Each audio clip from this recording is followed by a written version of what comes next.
Nós certamente que já poderíamos ir embora depois de ouvirmos aquilo que nós ouvimos. Se não se importa, vou tirar o casaco, que é melhor. Porque de facto aquilo que nós ouvimos foi completo. E eu até tenho receio de, dizendo o que vou dizer, que poder estragar de alguma forma aquilo que nós ouvimos. E o que nós ouvimos foi perfeito, porque foi da palavra de Deus. E quando a palavra de Deus fala, cala-se o homem e não diga mais nada. De qualquer das maneiras, e porque certamente que querem que eu diga qualquer coisa, eu não estou aqui para dizer qualquer coisa, e Deus vai me ajudar certamente, porque não é fácil, para mais a forma como eu pensei em abordar este assunto. Para mim não é fácil, é-me sempre difícil cada vez que eu tenho que falar, porque sinto o peso da responsabilidade. E eu imagino-me aí, no lugar em que vocês estão, e aquilo que eu estando aí, o que é que eu vou ouvir? O que é que me vão dizer? Por outro lado, sinto o peso da responsabilidade que é falar em nome de Deus, falar a palavra de Deus, proclamá-la. Para mim é como se fosse a primeira vez. Eu já disse isto particularmente, e é o sentimento real e verdadeiro que eu sinto, que é de facto um peso de uma enorme responsabilidade. É como se falasse pela primeira vez. Sei que daquilo que eu disser poderá estar em causa o vosso destino eterno. Alguns que estão aqui poderão ir para o céu por aquilo que vai ser dito, e também alguns que estão aqui por aquilo que vai ser dito poderão ir parar ao inferno. E tendo eu consciência dessa realidade, sinto cada vez mais o peso dessa responsabilidade. Eu gostava de começar por vos convidar, aqueles que puderem, a abrir a Bíblia em João, no Evangelho de João, no capítulo 15. A forma como eu vou abordar este assunto é uma forma estranha, para mim pelo menos, porque não vou falar sobre o que é que aconteceu com o Senhor Jesus Cristo ter vindo. Alguma coisa do muito que aconteceu com a vinda do Senhor Jesus Cristo já foi aqui veiculado naquilo que nós já ouvimos até agora. Mas não é sobre isso que eu vou falar. Também quero vos dizer que é impossível dizer tudo quanto o Senhor Jesus Cristo veio aqui fazer, e eles que falaram há pouco e transmitiram há pouco versículos da Bíblia, também não poderiam, seria impossível falar tudo aquilo que aconteceu, está a acontecer e ainda vai acontecer por causa do Senhor Jesus Cristo ter vindo. Aquilo que eu vou falar é: e se Ele não tivesse vindo? Vamos pôr as coisas ao contrário. Não vamos pensar no que é que aconteceu quando Ele veio, não vamos pensar nas razões de Ele ter vindo, no propósito da sua vinda, mas vamos pensar antes no seguinte: se Ele não tivesse vindo, o que é que teria acontecido se Ele não tivesse vindo? João 15, 22, diz assim: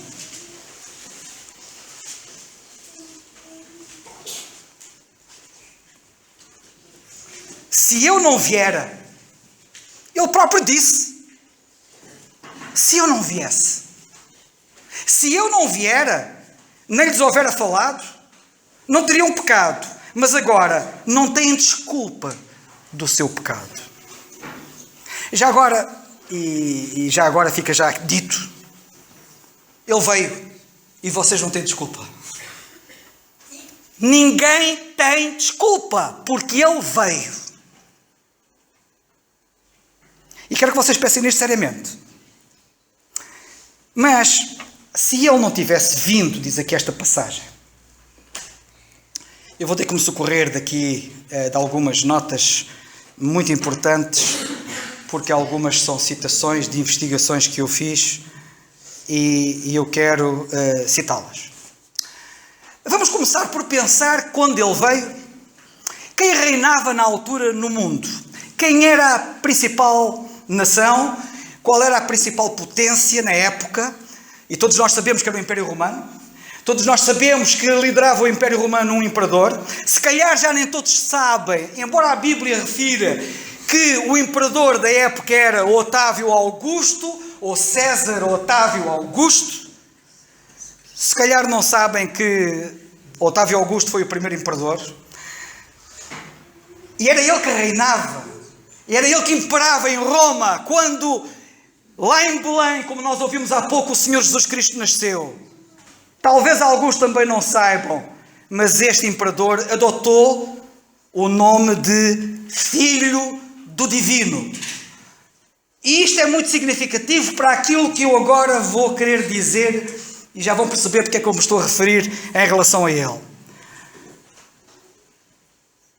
De passagem, quero já dizer que o reinado deste Augusto, deste César Augusto, deste Otávio Augusto, iniciou uma era conhecida, uma era de paz, conhecida como a Pax Romana. Não é por acaso que houve paz enquanto Jesus Cristo esteve aqui na Terra. A chamada Pax Romana. Não foi por acaso. Se ele não tivesse vindo, não podia haver paz.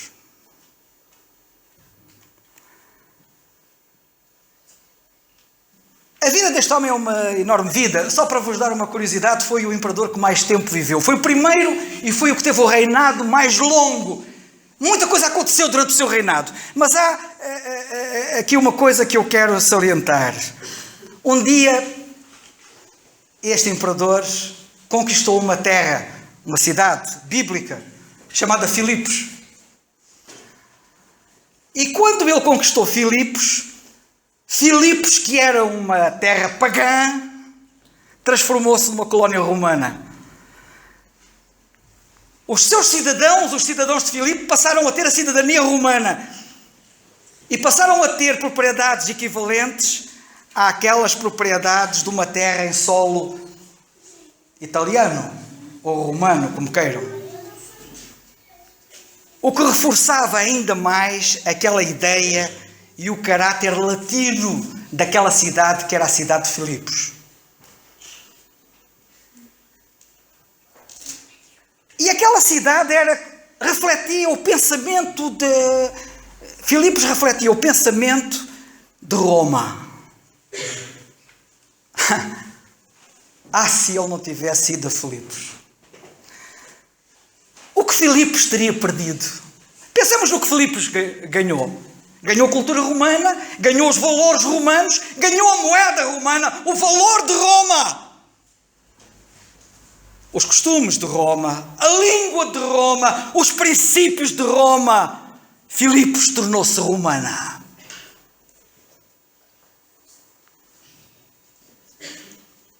O que perderia Filipos se o filho do divino César Augusto, Otávio Augusto, não tivesse ido a Filipos? Pensai nisto.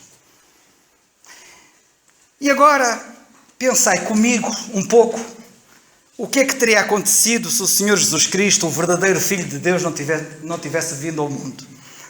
Bem, há um indivíduo chamado Gunther Lewy. Não é cristão, é nosso contemporâneo.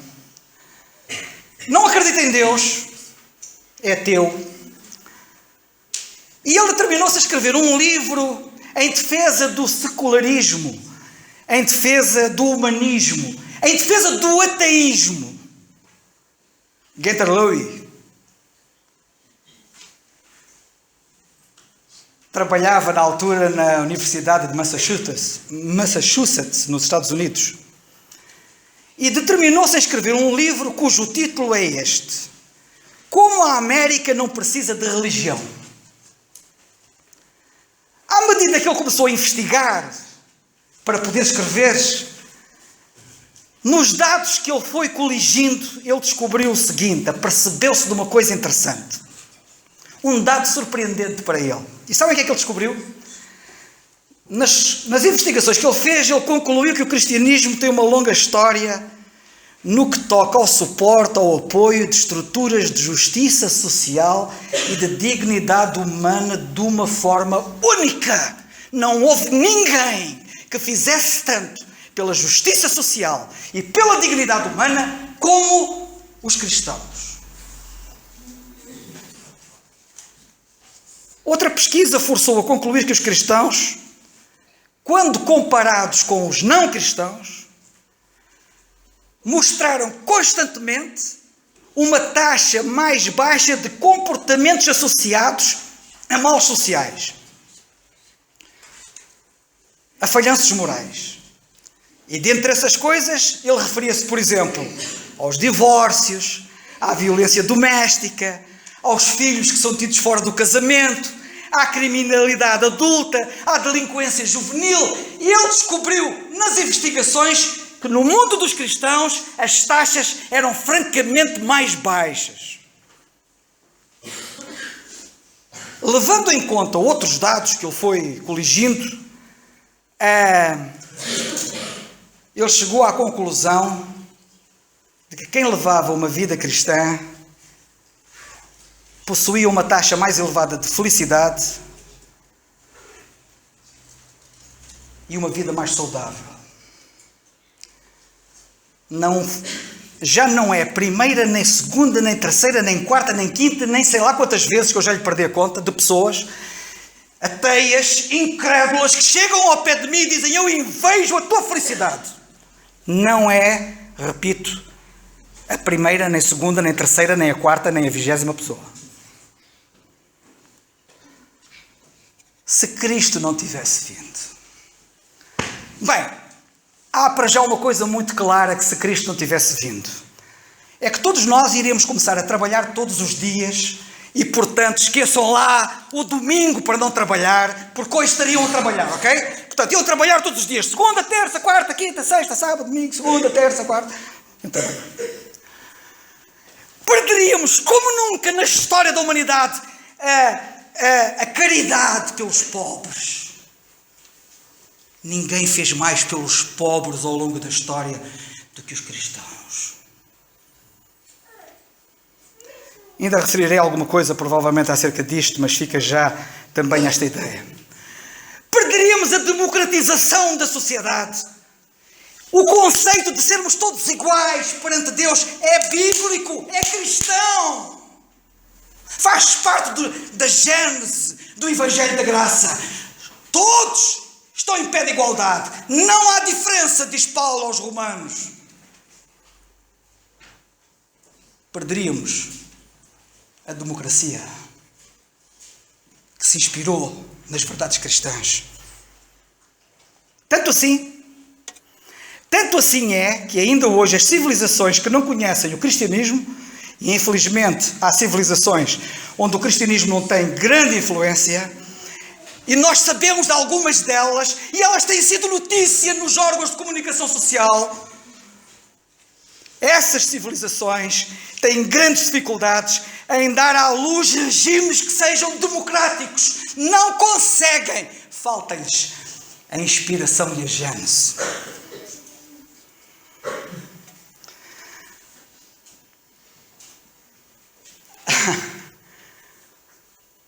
Quem é que acabou com o analfabetismo? Quem é que promoveu as escolas? Quem é que fez emergir novos tipos de educação no mundo em que nós vivemos? As universidades, as primeiras, as melhores, as maiores, ainda hoje são cristãs na sua gênese. E poder falar de algumas bem famosas. A música. E temos aqui um músico que eu poderia deixá-lo a falar aqui o resto da noite e falava durante o resto do dia da manhã e durante uma semana e talvez durante um mês ou durante um ano vos falaria da influência cristã na música, no mundo em que nós vivemos, na arquitetura, as grandes obras, as maiores, as mais célebres, as mais imponentes, as mais famosas. Miguel Ângelo diz-vos alguma coisa? Para falar apenas de um, a pintura, a poesia, a literatura, Camões, Shakespeare, todos eles falaram inspirados em Cristo. E o nosso Camões, sim, o nosso Camões, no seu célebre poema em que termina dizendo: mas o melhor de tudo é crer em Cristo. Pois é, tanta ignorância. O que nós teríamos perdido se Cristo não tivesse vindo. A abolição da escravatura, Quem é que deu cabo da escravatura no mundo, se não o cristianismo? Os homens continuariam escravos. Não tenho tempo para justificar e demonstrar, mas ouçam, vão à Wikipédia, vão ao Google, procurem por Wilberforce, vejam quem foi o Wilberforce e vejam o que ele fez, usado por Deus. A abolição da escravatura. A profissão de enfermeira. Onde é que nasceu a enfermagem? Como é que surgiu o conceito de enfermeira? Foi aonde? Se não, este conceito nasceu inspirado no cristianismo. Investiguem, leiam, estudem, documentem-se e comprovem isto que eu estou a dizer. A ampliação dos métodos de cirurgia do Ocidente, liderados por médicos, empreendedores, missionários, que fizeram coisas incríveis ao longo da história e que promoveram a cirurgia. A elevação da mulher, o tirar a mulher da mão de baixo e trazê-la para cima, ao lugar de dignidade que ela deve ter. Quem foi que fez isto, senão o cristianismo? Nenhum outro movimento na história trouxe tantos bens à nossa humanidade. Até há uns anos atrás era costume haverem Bíblias nas escolas. Eu sou do tempo em que se rezava antes de se entrar nas salas de aulas. Nasci em África, em Moçambique. Tiraram as Bíblias das escolas. E o que é que entraram? Quando a gente tira ar de um copo, alguma coisa entra, não é? Pode ser água. Entra água, sai ar. Para sair ar, entrou água. Tiraram as Bíblias, entraram armas. E o que é que nós vemos nas escolas? Na violência, nas mortes, em massa.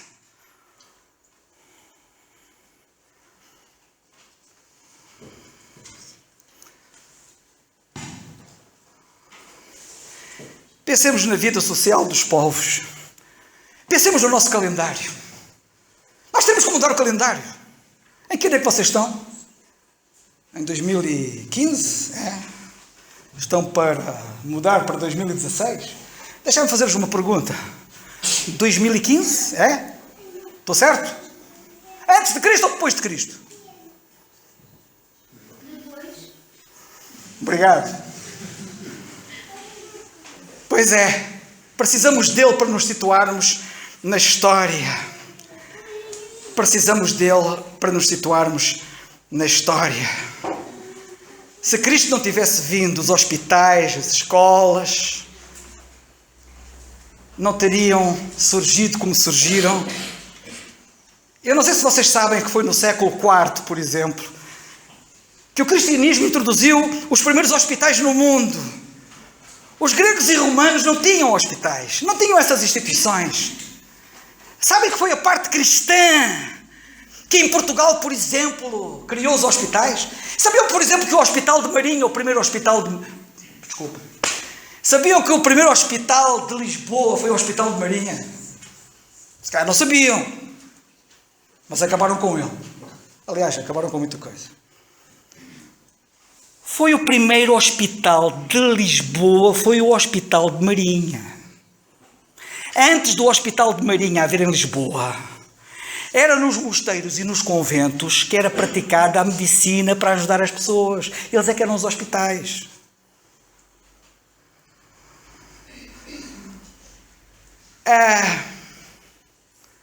Tanta coisa que eu podia dizer acerca disto, mas eu perco-me aqui no meio disto tudo. Porque isto é muita coisa. Mas eu quero vos dizer mais algumas coisas. Pensem nos museus. Como eles ficariam despidos, tão nus, se Cristo não tivesse vindo. A transfiguração, a última ceia, Cristo na cruz, e tantas outras obras ligadas direta e outras indiretamente ao cristianismo, como há duas delas que eu até tenho publicado no site da Igreja em Quinta de Conde, e que foram comentadas, aquelas imagens, por um historiador do nosso tempo, que é o Artur de Jesus, e que está no Algarve. e que eu tanto gosto daqueles comentários que ele faz àqueles quadros cheios de significado e que não existiriam se Cristo não tivesse vindo. Os grandes poemas de Dante, de Milton, de Tennyson, tudo desapareceria. Estava eu a dizer que no século IV o cristianismo introduziu os primeiros hospitais no mundo. Os gregos e os romanos não tinham essas instituições de compaixão. E, motivados pelo Evangelho, os cristãos construíram asilos. Os primeiros asilos são construídos pelos cristãos. No ano 325, hospitais no ano 369. Os nomes de muitos hospitais nos nossos dias ecoam essa verdade histórica, essa parte da cultura cristã. O que é que teria acontecido se Cristo não tivesse vindo? Se Cristo não tivesse vindo, todas as igrejas e todas as suas boas obras teriam sido apagadas da face da terra. Sabiam que a ação social da igreja transcende muito a ação social do Estado? Tenha consciência disso.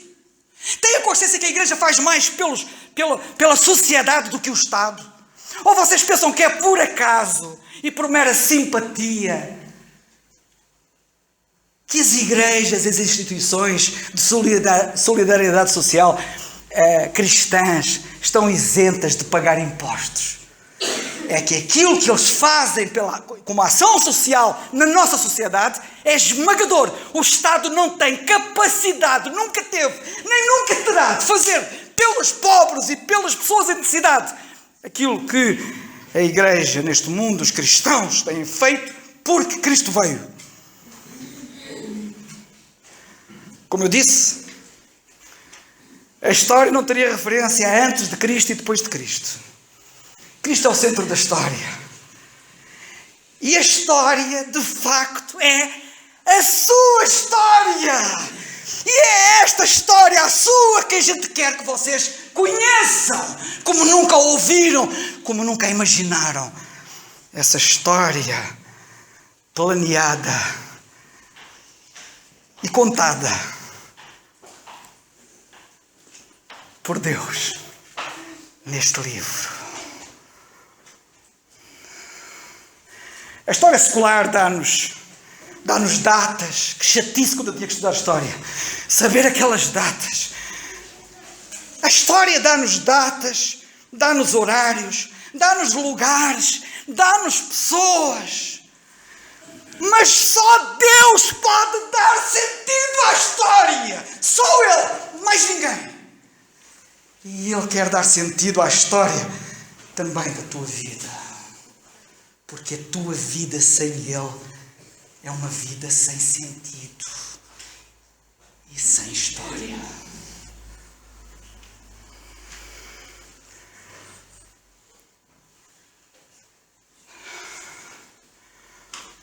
O seu nascimento é o eixo sobre o qual a porta da história e da tua vida gira.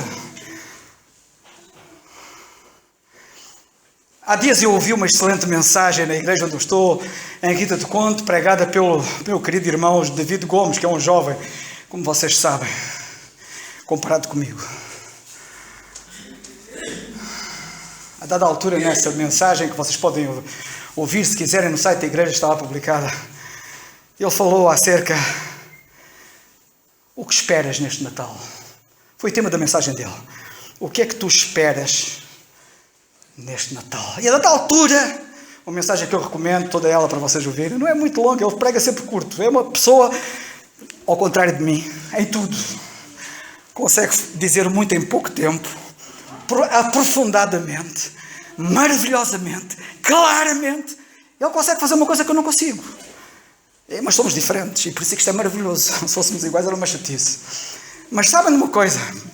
A dada altura na mensagem dele, ele falou sobre os postais de Natal. E ele disse, pelas palavras dele naturalmente, que nos postais que se vêem de Natal, há um postal que devia existir e que ele nunca viu, eu também não. E esse postal deveria dizer isto, que é o que está na Bíblia. Estas palavras deviam emoldurar um verdadeiro postal de Natal, que é: este Jesus Cristo, é posto para queda e elevação de muitos. Mas isso não dizem. Só dizem que é posto para elevação, mas também é posto para queda. Cristo vai ser o teu Salvador se tu quiseres hoje, mas vai ser o teu juiz amanhã se tu não quiseres. Cristo não veio só para salvar. Veio para salvar os que querem ser salvos. E veio para condenar os que não querem. E depois não te venhas queixar. E tal, e o inferno. Tanto tempo, por um pecado de uma coisa tão curta, num tempo tão curto. Pois é verdade. O assassino também, coitado, ele dá um tiro, aquilo demora aqui, uma fração de segundo. Tum! Quantos anos é que ele apanha de cadeia? Explica-me lá porquê. Então, mas ele deu um tiro, só foi assim, pum! Pum! Menos de um segundo. E apanha com 20 anos de cadeia ou 25 anos de cadeia. Porquê? E por que razão é que a pena é mais grave se, em vez de ser o coitado sem abrigo que mataram no Porto à pancada, ao pontapé, e que foi notícia nos órgãos de comunicação social ainda há pouco tempo, talvez há 2 anos, não sei. E porquê é que se fizessem o mesmo a um Presidente da República, um Primeiro-Ministro, a pena seria maior? E vocês já compararam o que é ofender Deus, o Criador de tudo? O que é que somos nós comparados com Deus? Vocês não imaginam a gravidade do vosso pecado. Ai, se eu pudesse pintar-vos a gravidade do vosso pecado. Vocês são pecadores terríveis. O vosso pecado levou Jesus Cristo à cruz. Pensais que escapais? Pensais? Cuidado. Ele foi posto para a elevação e para a queda de muitos. Eu espero que queiras ser elevado ao céu por Ele e que não sejas conduzido ao inferno, ao abismo, também por Ele. E dizia eu, depois não te queixes. Quer dizer, não queres aceitar uma salvação que não mereces. Sim, porque a gente não merece ser salvo. Se algum de vocês pensa que merece ser salvo, tire daí. Eu acho que expliquei bem há bocado que o nosso pecado é gravíssimo. Todos nós. Eu sei que estás a pensar nos assassinos e não sei o quê, mas também és. Também és. Jesus Cristo disse que o assassino é aquele que se incompatibiliza com alguém. Tu já te incompatibilizaste, eras miúdo e já andavas à pancada com os outros. E à birra e puxavas o cabelo a elas. Elas, meninas. Quantas vezes já mataste? Falaste mal de alguém? Já mataste no teu coração. A salvação que Deus te quer dar é uma salvação que tu não mereces. E queixas-te de quê depois? De receberes um castigo que mereces? Quer dizer, não aceitas uma salvação que não mereces e depois vais-te queixar de um castigo que até mereces. Acorda para a vida. Deixa de ser louco. Que tipo de raciocínio é o teu? Tens as ideias trocadas. Os loucos têm as ideias trocadas. Por isso é que Jesus disse a um indivíduo que pensava com as ideias trocadas, disse: louco, louco, louco! Esta noite pedirão a tua alma. E aquilo que tu tens é para quem?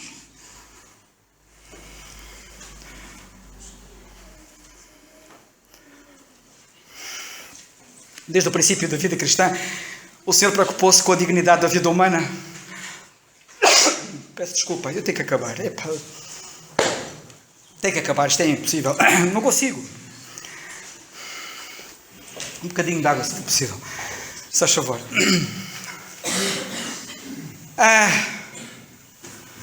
Grandes combates. Travados pelo cristianismo, que ainda hoje se travam. Combates contra quê? Combates contra práticas degradantes da nossa sociedade. Combates contra o aborto. Combates contra o infanticídio. Combates contra os gladiadores e a luta dos gladiadores, já na época dos romanos.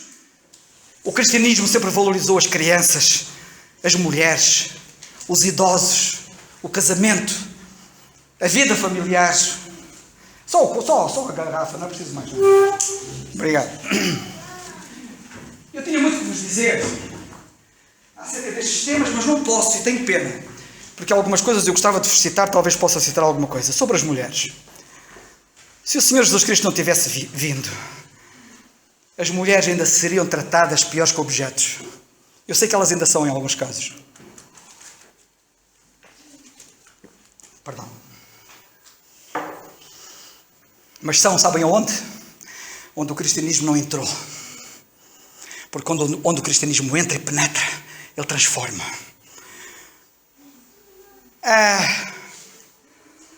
Na filosofia de Aristóteles, por exemplo, a mulher estava assim, em algum lugar entre o homem e sabem quê? E entre o escravo.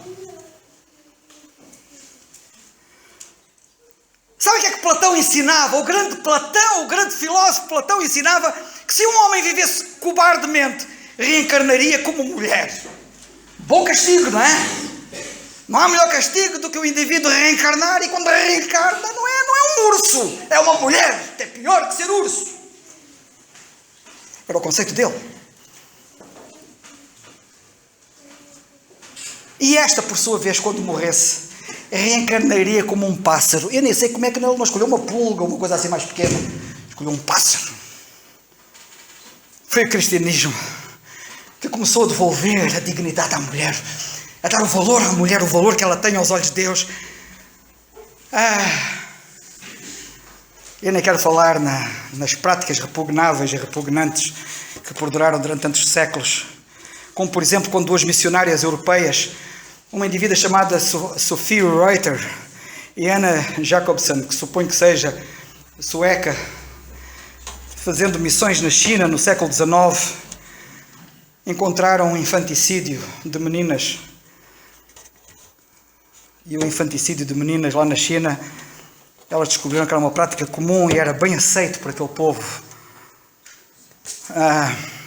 Os seus apontamentos, datados de 1880, lê-se o seguinte: era raro que um casal tivesse mais do que uma ou duas meninas. Se nascessem, eram descartadas imediatamente. Isso era feito de diferentes formas. A menina poderia ser simplesmente oferecida como alimento a cães selvagens e a lobos. Às vezes o pai levava à torre dos bebés, assim chamada, onde ela logo morreria por causa do abandono, da fome, e onde seria encontrada pelas aves de rapina que se encarregariam de as devorarem. Entretanto, desde que o cristianismo começou a influenciar estas e outras civilizações, inclusivamente centenas de tribos ao longo da história, em África, na Ásia, na América, por toda a parte e até na Europa,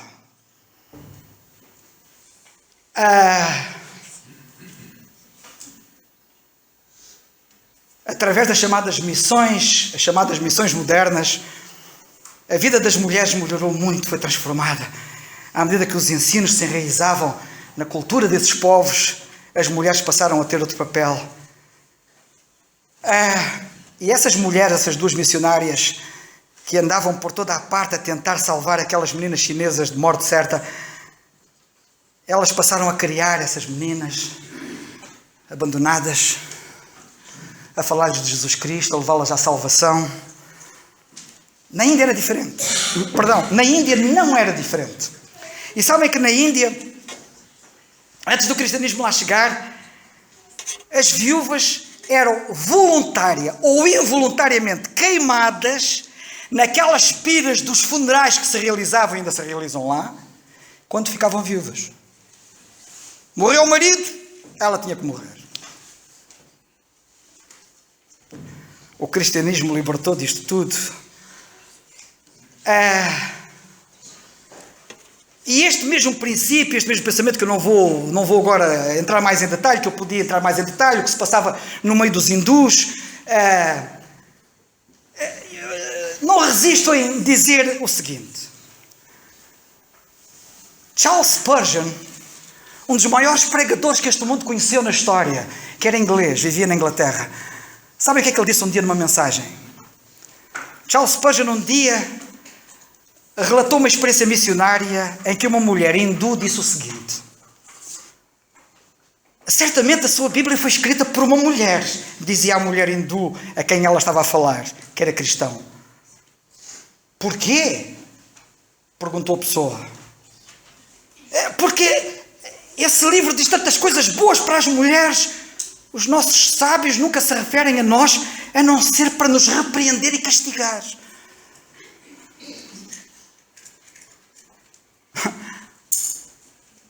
Se Jesus não tivesse vindo, se o Senhor Jesus Cristo não tivesse vindo,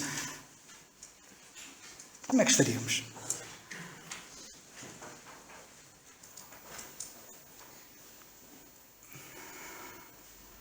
Poder-vos falar das crianças e do mal que faziam as crianças. Podia-vos falar dos lares, dos orfanatos. Olha, eu não tenho que andar para a frente, eu posso falar. Os lares e os orfanatos, criados pelos cristãos para acudir aos órfãos, para tratar bem as crianças. As palavras que Jesus disse, deixai vir a mim as crianças e não as impeçais, ficaram gravadas nos corações de todos os cristãos.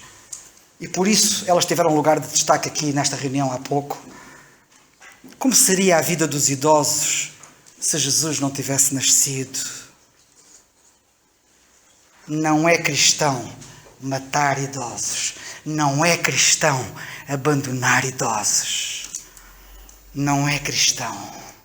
Eu sei que o fazem, mas o cristão não faz. O que seria este mundo se Cristo não tivesse vindo? Vós não aprendestes assim a Cristo, disse Paulo, se é que o ouvistes e nele fostes instruídos, conforme está a verdade em Jesus.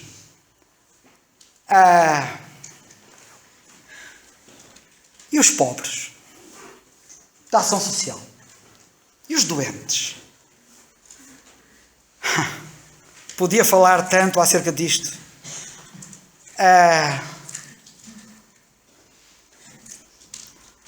Podia falar tanto acerca disto. Quando a varíola, por exemplo, que é uma doença famosa, que os mais novos se calhar nunca ouviram falar dela, mas que ela existe. Quando a varíola se alastrou nos anos 165 da nossa era, entre 165 e 180 foi de arrasar a varíola, e a baixa imunidade às infecções provocou inúmeras mortes, havia mortes por todo lado. Os cristãos foram valorizados pelo auxílio que prestaram a acudir às pessoas que padeciam daquela peste da varíola naqueles anos. As igrejas cristãs são de facto instituições, são as mais caridosas da história universal. Não há dúvida acerca disto.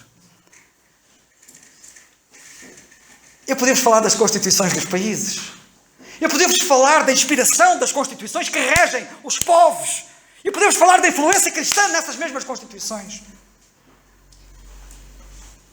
Como, por exemplo, a do Brasil, que diz: promulgamos sob a proteção de Deus a seguinte Constituição da República Federal do Brasil. Eu gosto disto.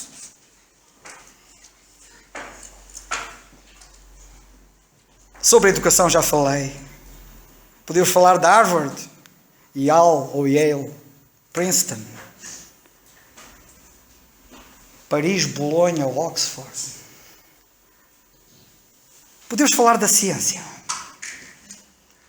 Sabem que foi a teologia que aguçou o engenho pela ciência? E sabeis vós que os maiores cientistas da história da humanidade foram cristãos? E podia falar dos ensinos do Senhor Jesus Cristo. Deixai-me dizer o seguinte. Exploradores que existiram, como o David Livingstone, dos primeiros exploradores em África, do continente africano. Eu sou africano, por isso eu conheço bem. David Livingstone. Muitos não sabiam, muitos não sabem, ou não saberão, que David Livingstone era missionário. E se calhar muitos não sabem, muitos não saberão, que quando se falar em exploradores, pensa só na exploração, no sentido de explorar o homem pelo homem, e coisa do género. E pensa-se no colonialismo, e pensa-se naqueles tiranos que foram para a África a explorar os pretos, deixar-me dizer assim mesmo a palavra, que é para ficar bem vincada, não é verdade? Não, David Livingstone não. Quando os processos de descolonização começaram a ocorrer em África, em vários países, os nativos desses países começaram a mudar os nomes das terras, que eram nomes de colonos, e mudaram por nomes locais. Mas a cidade de Livingstone ainda hoje está lá. Livingstone não mudou de nome. E quando David Livingstone, este grande missionário de Deus, este grande homem de Deus, quando ele morreu, e a rainha de Inglaterra, não sei se era a rainha, se era o rei, a Inglaterra às vezes baralha-me na história, mas quando a soberania, quando a coroa inglesa quis levar David Livingstone, os restos mortais de David Livingstone para a Inglaterra, para o Westminster Abbey, Sabe o que aconteceu? Os povos daquela zona disseram: vocês podem levar os restos mortais todos de David Livingstone, mas o coração dele fica aqui.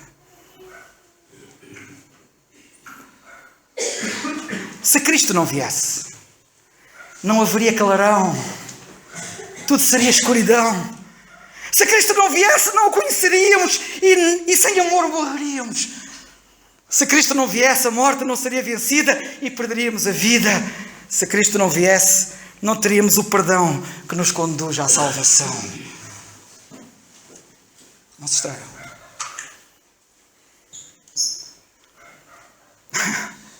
Podia-vos falar da multiplicação dos deuses. Quando Jesus Cristo veio, eles pululavam por toda a parte nas sociedades. Era um Deus aqui da esquina, cada outra pessoa era um Deus. Tantos deuses. E Atenas, a célebre Atenas, que foi capaz de produzir Aristóteles, Sócrates, Eurípides, Aristófanes, e Roma, que produziu Séneca, Cícero, Juvenal, Tácito, Júlio César.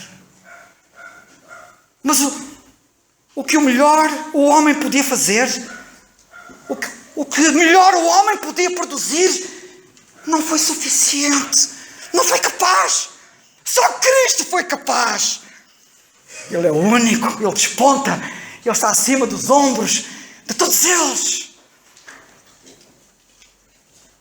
Como eu dizia, tantas coisas que eu podia falar sobre a arte, a literatura, a poesia, a música, a arquitetura.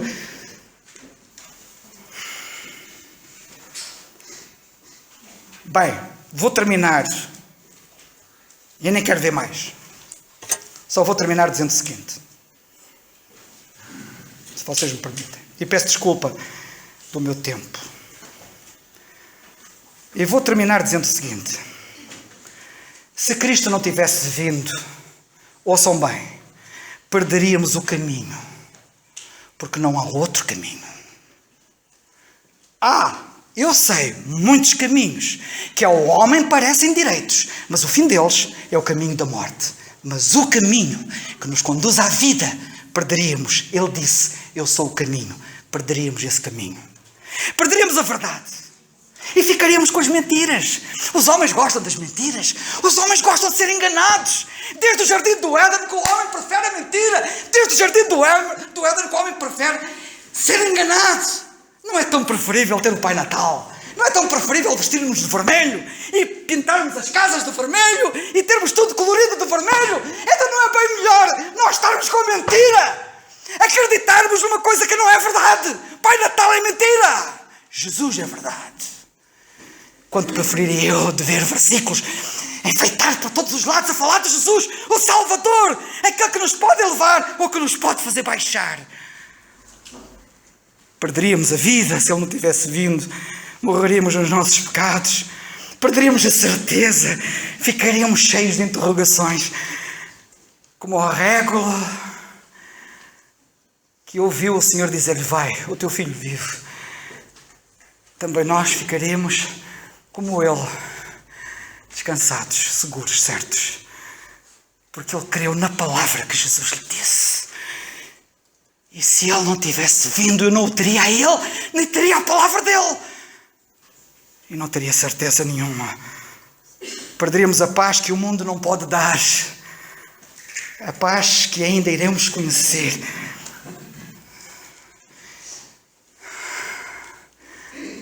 Uma paz fantástica. Perderíamos o amor que ama, quando não se é amado.